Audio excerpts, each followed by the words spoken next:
Hello and welcome to Building a Business Podcast. This is a show where we embark on an adventure with entrepreneurs across various industries, picking their brains and hearts on what it's like starting, building, maintaining, and growing a small business. Building a Business Podcast is brought to you by Virtual Palace Marketing, rehumanizing your marketing experience. My name is Sean. This week, we are back with Jen Yang and Wan Ching from Scoby. Hi, guys. Hi. Hi guys, thanks for having us again. Thank you for taking the time to join the podcast and on the update session on what's been going on and things like that. So, right into it. You have a new flavor. How's it? Yeah. It's lavender and chrysanthemum. Time. No, it's not. Time. It's not chrysanthemum. Lavender and thyme. So it's a bit more floral-ish for this flavor. Yeah. So we decided to go for a more floral palette because technically we have one which is more citrusy, one which is what's the other one? One citrus.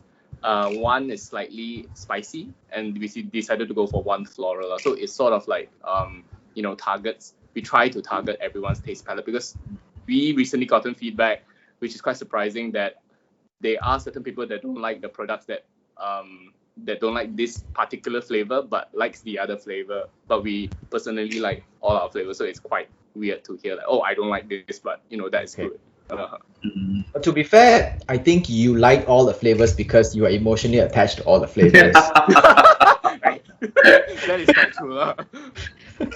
It takes time to brew. Yeah. So it's like them saying all the kids are weird, but you still love them anyway, kind of thing. Oh, yeah, I guess so. But we like to hear that everyone kind of has a favorite. Everyone has a favorite, which is kind of, it's good. Like, it feels good that everyone at least have something that they can attach themselves to. So now you have 4 core flavors, right? And are you planning to come up with another one, or this will be where you're gonna push this forward now? Right now the plan is, at least for Q2, right?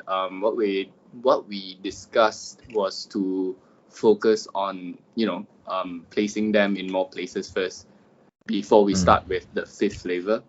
Okay. So yeah, that's what we're gonna do with Q2. Right now we are actually looking at a few stockists. We just now like an hour ago officially got listed on Neighbor Food.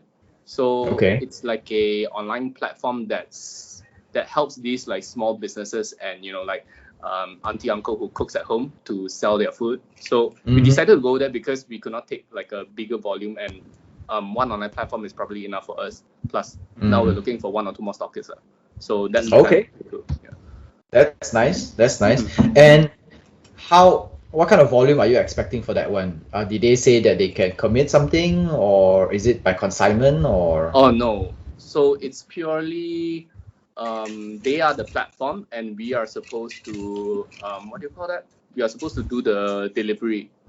So they are just the middle person to bridge us from their customers and us. And they will do the marketing and everything as well. Yeah. Okay.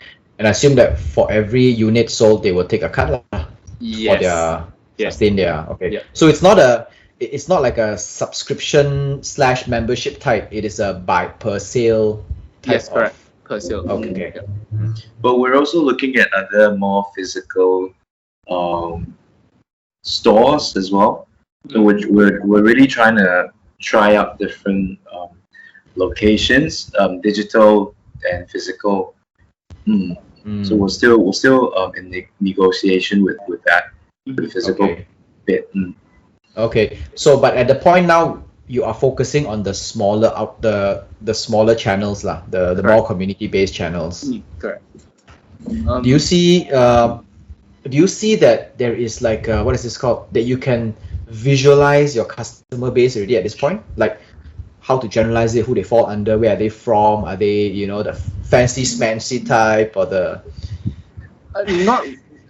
not really for me, like, to be honest. And I think as we put ourselves out there, right, we found this one stockist that we're still trying to negotiate with.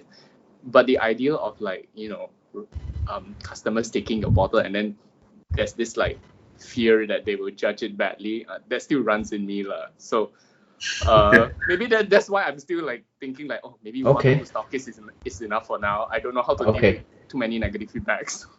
All right. I don't know why am I thinking negative. Okay, so you're taking it a small step at a time lah. Yeah. Actually, I have been trying quite a few kombuchas lately just to get a feel of where you guys are versus everyone else, and I don't think you have anything to worry about. Oh, thank you. That is very reassuring to hear. Yeah, it is. What a great relief.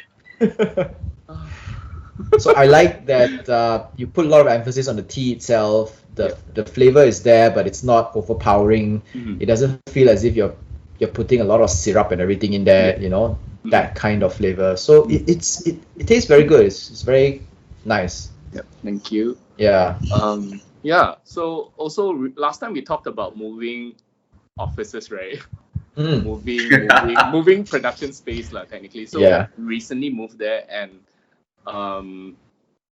we are actually sharing more roles right now instead of an isolated kind of role. Instead of like, you know, me doing backend, Wan Ching doing the branding, and Nicholas doing production. So now we are sharing all the tasks. So whenever, let's say, Nicholas go and brew in the new space, we will all just go along and we learn the process. So we understand the product even more. Yeah. That's nice. That's good. Yeah. And brewing is so much work. So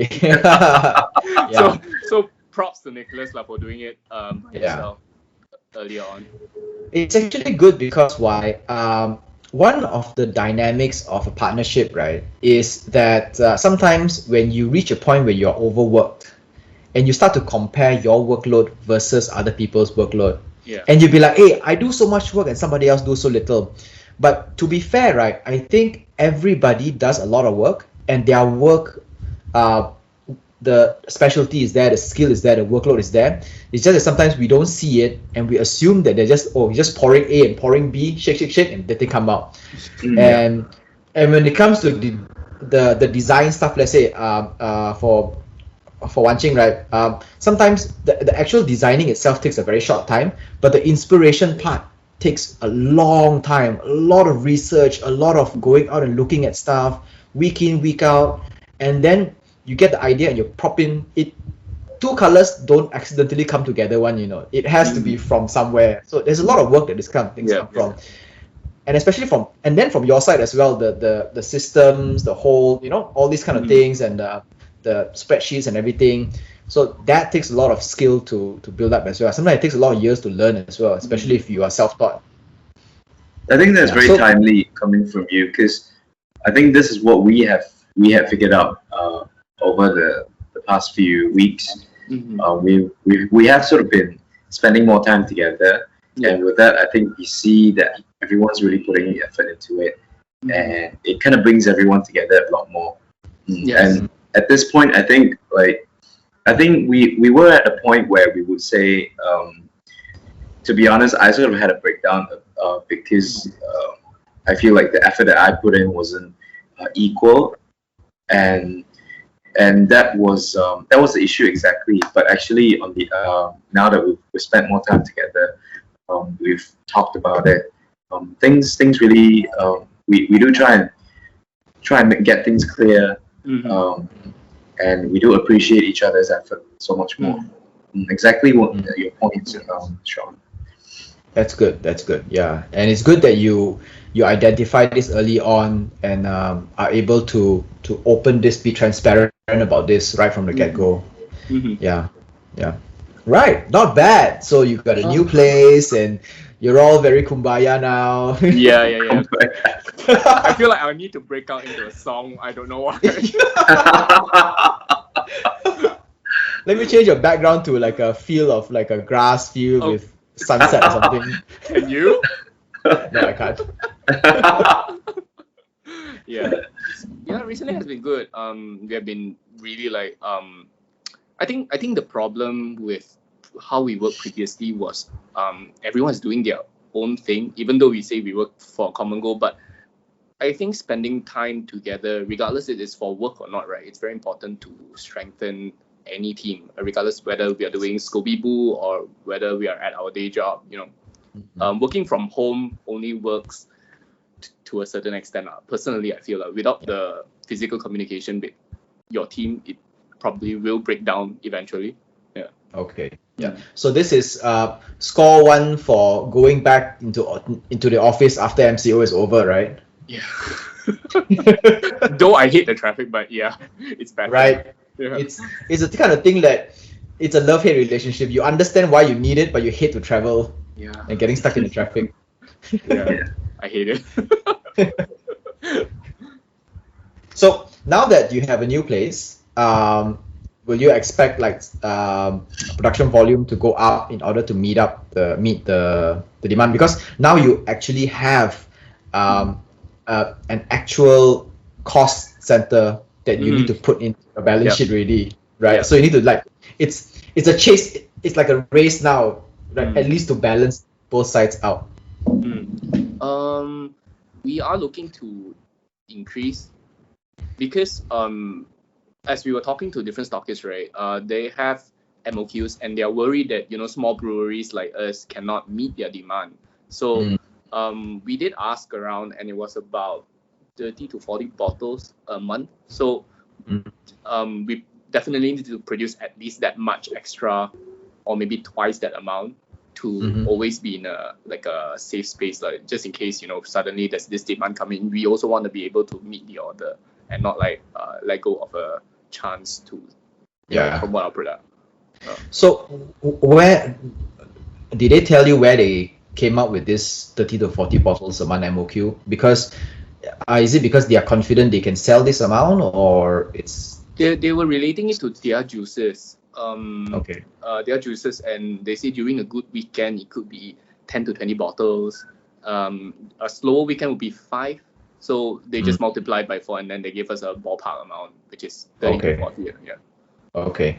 And did they say that there are good months and bad months, and did they identify to you? Oh no, they didn't. Oh. There was just So it's just 5 like weeks. flat across the just a number, and then they were worried that we cannot fulfill their orders. Okay. Do you find that? Do you guys find that an issue, like the numbers? 30 or 40 a month. No, but it definitely would take more time from us to more frequent visits to the space to start brewing. Yeah. Because recently we have been upping the volume already, and we do see that we are actually spending a lot more time than previously doing Scoby works at night, like maybe twice a week, at least twice a week, physically there brewing, harvesting, fermenting. Yeah. So if we were to add another 40 to 80 bottles, I think that would take a 3-4 day kind of thing. So it's technically almost every weekday. Okay. Okay. So if that's the case, then you would probably need to consider either increasing your nightly shifts or getting a full-timer or something of the sort, right? In order to meet the demand. I think right now. Yeah. Go ahead. I don't know. No. I was just thinking about that.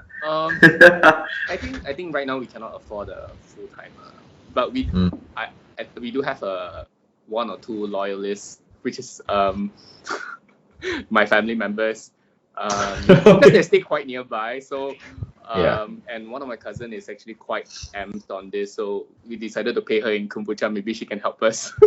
Okay. That is not, that sounds horrible, but Yeah. But so we it's cannot afford it. Okay. Yeah. But let's say even if you're looking at, let's say, 40 bottles, right? Will that be able to cover your space? Yeah. The space is Can. pretty big. Yes. Okay. Yeah. Okay. So no, 40 bottles in the sense that the you sell 40 bottles. Can you cover the cost of the space, now? The space. Should I say this? The space is actually my parents' place, my grandparents' place, because it's vacant, the basement. So we are using the basement. Yeah. Okay. So really scrappy startup style, lah. Very good. Yeah. I like we want to be realistic about it. We don't want to attach a cost to our production. We don't want to stress everyone else saying, this month we cannot hit this. So Because of this, we can move to a bigger space. Yeah. If we were to pay for it, right, I think we will still keep productions low till we reach an amount that we are comfortable with. Then we say we move out. Okay. Yeah. Okay. So there is one thing from my experience that I know that sometimes as partners you guys find that small little number like this you shouldn't count. But when the three of you travel to one space on a regular basis, right, there is cost involved. Of course. So even if you are not taking the cost, let's say claiming it back from the company, it'd be nice to just put one Excel sheet, right, to give like a rough amount of money it costs you to travel back and forth, like the distance, the toll, and just a little bit, so that you can actually kind of gauge how much it costs for you to operate on a weekly basis. And then when you go into the paying mode, right, you at least have something to go by already. Yeah.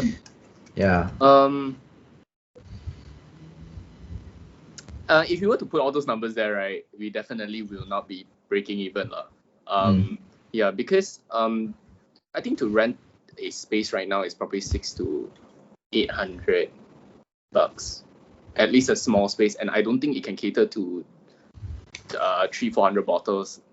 Yeah, so that's we'll be bankrupt in a few months. Yeah, we'll be yeah.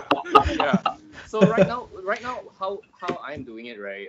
It's more to cash flow, like net cash flow first.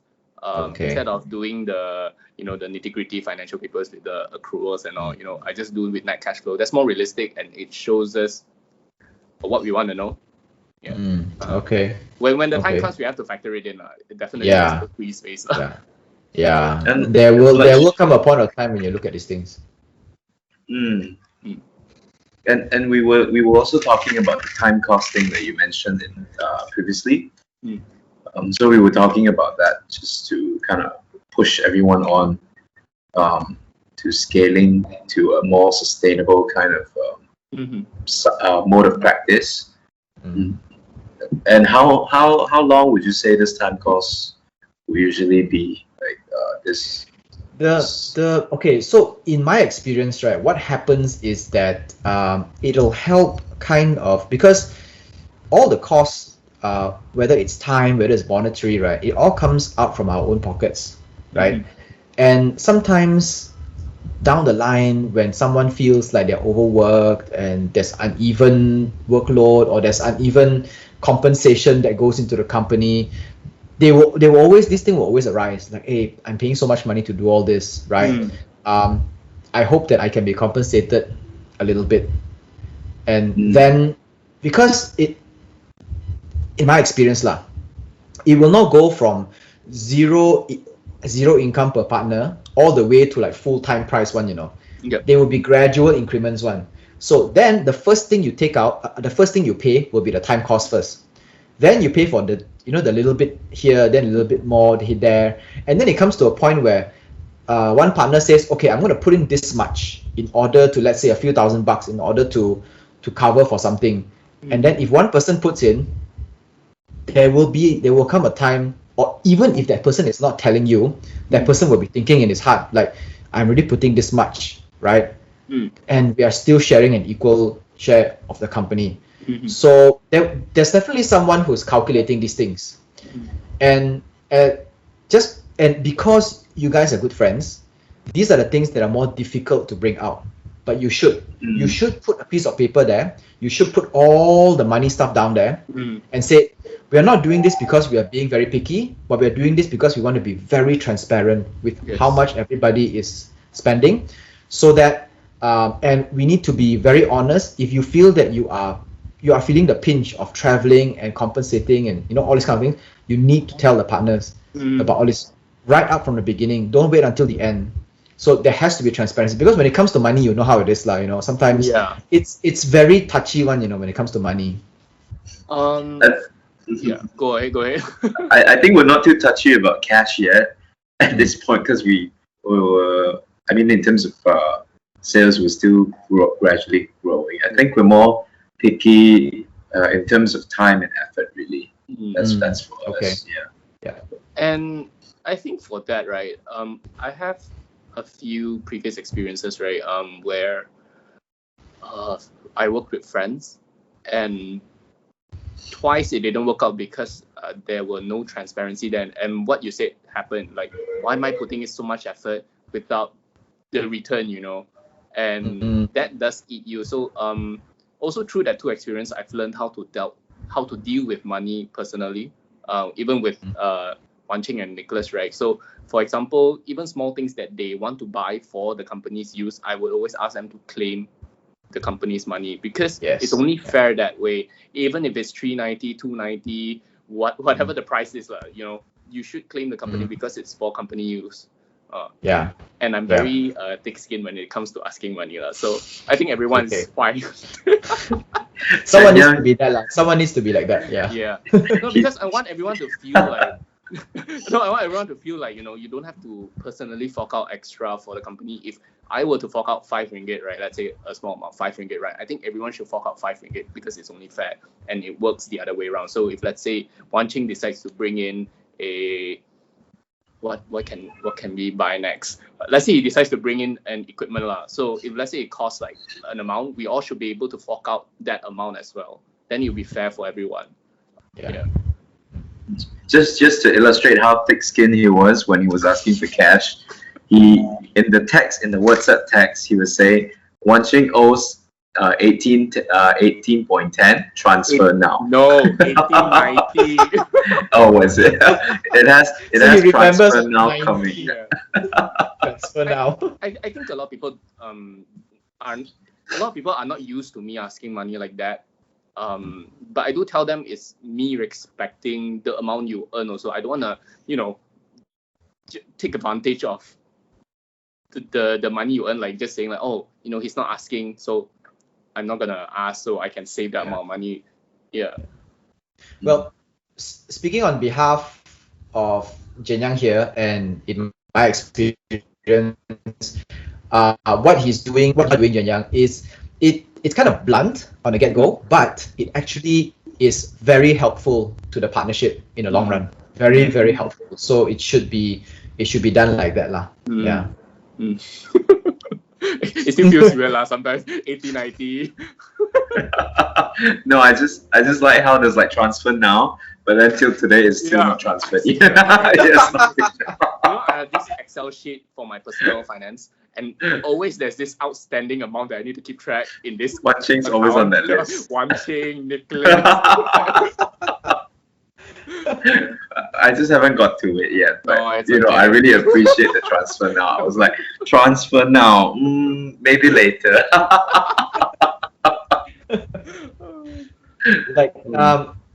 Where I come from is, in the beginning, it's a few bucks, then it becomes like a few hundred, then it becomes a few thousand. So when you already have the habit of doing it, right? So you're already used to it, so it becomes like second nature. You will know at this point in time you do this, point in time you do this, and you respect the boundaries of the partnership. So which is healthy, lor. Yeah, because to be honest with you, I had a very bad relationship with the partnership. He's a good friend as well, and we are still good friends outside of work capacity. But what happened was he decided to leave the partnership, and then at that point we split everything we have equally. And what he claimed after that was that because he got that extra income that year, he wanted to claim from the company the income tax for that amount for that year as well. So we were going back and forth of the idea of who is supposed to pay for the income tax, because if you work for a company, your company don't pay your income tax. You pay your own income tax, right? So by the end of the day, in order to save the relationship, I gave him whatever he wanted and just closed the door behind him. So, but it shouldn't have happened that way. It could be avoided, but sometimes when we start off, everything is very good and everything is optimistic. Yay, we can do this. Then when we start hitting roadblocks, right, people get frustrated. And when you get frustrated, you start to question a lot of things. Then that is the point where the relationship gets strained. So it's good to be clear from the beginning. You got to save your friend. I think with my attitude, with my bluntness. So twice I've lost good friends. Because it was not transparent. We don't know how to work around being friends and being colleagues. That's the issue. That's the thing I'm still learning. That's why with this Scoby Boo coming, right, I think it's our most successful friendship colleague venture. I think because all of us are quite transparent. Fingers crossed. Yeah, fingers crossed. That's good. Yeah. Nice. So we did talk about what is this called? To continuously build on the flavor of the drinks and everything. And I know Nicholas is not here. So actually, there is something that I wanted to ask in the beginning of this episode, was that who came up with the idea of pairing lavender and thyme, and how did it come about? Because it was, to be honest, Nicholas's idea. Oh, really? Yeah. Okay. It was because there's this one time, I cannot share the details too much, but I have this lavender flower. Do you call it a flower? Yeah, a flower in office when I was still working with him. So he was telling me he was crushing the lavender with his hand, rubbing it, and then he was smelling it and saying, "Oh my god, this is so nice." So that, I think, started seeding the idea. Until recently, we were trying to figure out new flavors. We were throwing ideas out. Lavender was one of them, and I think he was very interested to try lavender since the beginning. So he tried. So initially, we wanted to release lavender, just purely lavender, but we wanted something that is more, slightly more. It has more depth to the flavor instead of just a flat lavender. So we tried experimenting with different things. So actually, we tried experimenting with basil also, lavender and basil, lavender and pear. We tried that. Yeah, lavender and basil, and lavender and thyme. I think thyme comes well because both of them are quite floral, like herby, earthy. So I think it complements one another. And then there's this mint to it also. So In time, yeah. Oh, okay. Wow. Okay. I think you should come up with a pair with something. Pair with, I don't know, apricot or something. Yeah. We want pear also. we have. Well, surprisingly, Nicholas told us that pear doesn't actually. It's difficult to extract the flavors of pear because it just tastes really sweet, and the fragrance gets like other flavors would just what do you call them? Like it just doesn't come up. Yeah, it overshadows. It gets overshadowed. I think pear's sweetness is a bit light, like it's light, it's juicy, it's watery. So we still haven't found a good pairing with pear, but we're not giving up. Pear is still part of it. Yeah, we're not giving up. Yeah. So just to share my experience with weird flavored food. Yeah. Okay. A few years ago, a friend of mine was about to open a cake shop in Malacca. Okay. So he was testing a lot of flavors. So one of the flavor he said that he asked, "I'll make a cake for you. What fruit do you want?" I said guava. Oh wow. Oh, that should taste good. I never got the cake. That is the twist. I was expecting a reply there like, "Oh, it tastes good." No, he kept trying and he said, "I have no idea how to bring guava into the cake flavor because it's just so weird." So it never happened. I do like experimental flavors. That's why I don't really. I try to get everyone on board with the 2-3 flavors kind of thing, because there's one time which that is a very pivotal change in how I see food. I was working in this cafe last time with a friend, and he did a experiment with curry leaves and vanilla ice cream, and they sort of blend it together, and it tastes really good. But it didn't sell. We didn't actually put in money to produce it, so we only tried it. And that curry leaf and vanilla flavor, right? It's such an interesting pairing that no one can think. And I feel like because of that, right? I feel the flavor profile, it's all up for us to experiment, and we shouldn't be always kept in this one box where lavender should go with this, and this is the perfect pairing. Yeah. Yeah. I actually read an article by the people at Kraft, that FMCG company, Kraft, Okay. guys who make food and everything. Mhm. So the topic was actually about bringing insects. Okay, because there is this new thing where Yes. they are saying insects is actually the future of food, because we will soon run out of a lot of type of food that we will have to rely on insect because of overpopulation. We are consuming too much of the earth resources.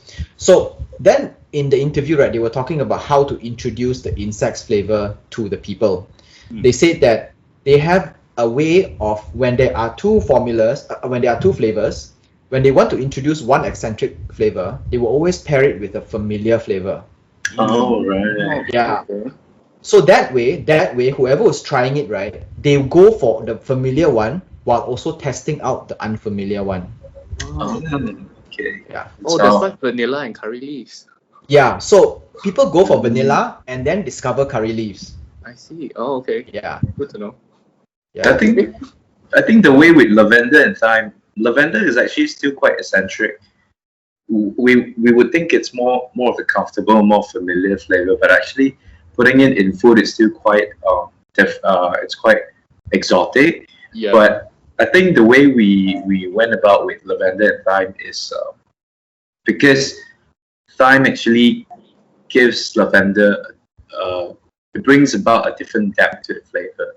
So that's how we try and strike a balance and maybe enhance each other. So rather than looking at it from a familiarity kind of perspective, maybe we could relook into that. Yeah. Yeah. But lavender is quite familiar actually. But people usually smell it. Yes. You know. Lavender is familiar as a fragrance, not as a food. Yes. Yeah. Yeah. Yeah. So I guess from there, Wan Ching is saying that it's a very new flavor to ingest. It is. It is. But I think the thyme, because people are used to thyme in Italian cooking, and people do have this like bottle of dry herbs all the time, Italian herbs. There's thyme inside, so I think people are used to thyme when they drink it. So, like